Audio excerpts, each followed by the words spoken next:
mbwira Patrick ntiduhure kuri hoteli turyamane bwa nyuma basi dusezerane ariko ntibizongere ariko twaryamanye bwa mbere nako bwa nyuma n'ubwa nyuma. He reluctantly agreed. Yarabyemeye. Hotel to have one. Turavuga tureka dure kuri hoteli rwose tuhite turekana tutazanisenyera umwe ajye kubaka urugo rwe n'undi ajye kubaka urugo rwe. Jeopardize our marriages any further. Umve.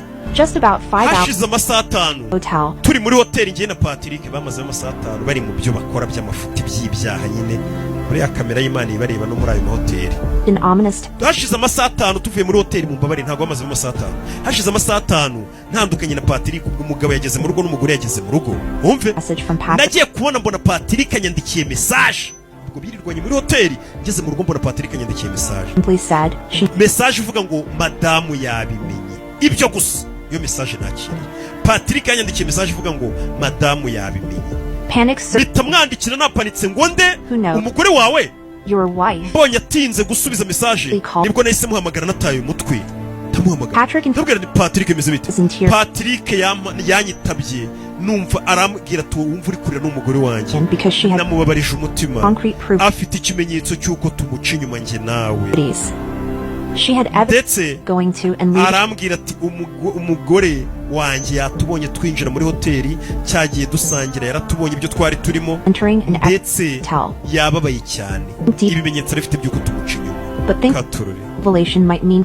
Ati ayo magambo Patrick yaramaze kumbwira nahise mvuga ni nanjye ubwo noneho bigiye ku bibazo n'umugabo wanjye araza kubimenya. Nahise mbaza Patrick wumva ukuntu abantu bikunda. Ati Patrick ari kumubwira ati umugore wanjye yabimenye ari no kurira afite n'ibimenyetso. Umugore nawe yahise atangira kubwira Patrick mbariza umugore wawe nimba ari bibwira umugabo wanjye nanjye atansenyera. Wumva ukuntu abantu bikunda bajya gukora biriya bintu byose ariko iyo bimenyekanye nibwo ubona ko bari kwicuza ufite ubundi nabikoreraga iki ukabona ari kwicuza yifuza noneho kubaka kandi biriya bintu yarabikoraga n'ubundi abishaka kandi abizi ko ari bibi. Ati umugore sitangira kubwira Patrick nuri Patrick ko ibyaye babivumbuye mbariza umugore wawe nimba ari bunteze umugabo wanjye nawe ari buze kubimenya. Wumve narabaje ati mbwira ariko nanone Patrick yahise ansubiza ngo mani wambabariye ko nataye umutwe ndi kwiyubakira urugo rwanjye nawe ukaba ugiye guhangana n'ibyo uburanjyana mu by'umugabo wawe gute kandi kuko birumvikana. Umugore wawe ari kugusomera yarakaye wamuciye inyuma ihabara cyase uwo muryamana ari aho kugira ngo yumve ko ufite ibibazo wataye umutwe ari kukubwira ngo mbariza umugore nimba ari buze kunteza umugabo wanjye. Urumva umugore ari kurwana n'urugo rwe nta rugo yitaye ku rwawe ntabwo babakunda. Muri uko guta umutwe kwanjye nibwo natidutse ndi gutuka Patrick nazamuye ijwi ndi kumusakuriza mubwira ngo mbarize umugore we.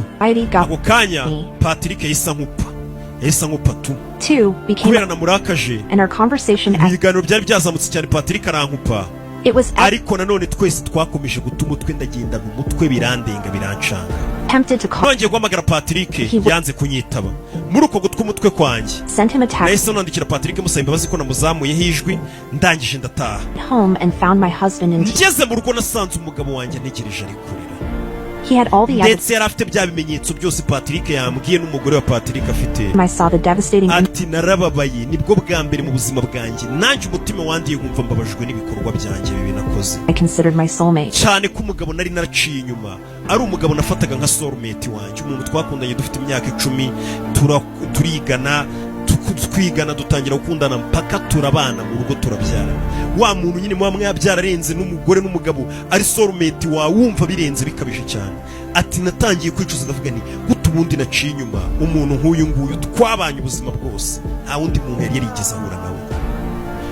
Njye n'umugabo wanjye twaricaye turarira umugabo musaba imbabazi ariko biramunanira yarababaye cyane arambaza ati se mwaryamanye inshuro zingahe ndangije mubwiza ukuri kose ndangije musaba imbabazi musezeranya ko ngiye gushaka abajyanama mu byingo bakangira inama bakankansoringa ku buryo nazongera gutekereza ibyo kujya mu gasozi hari hanze barabigira cyane usanga ari umuntu wafunguye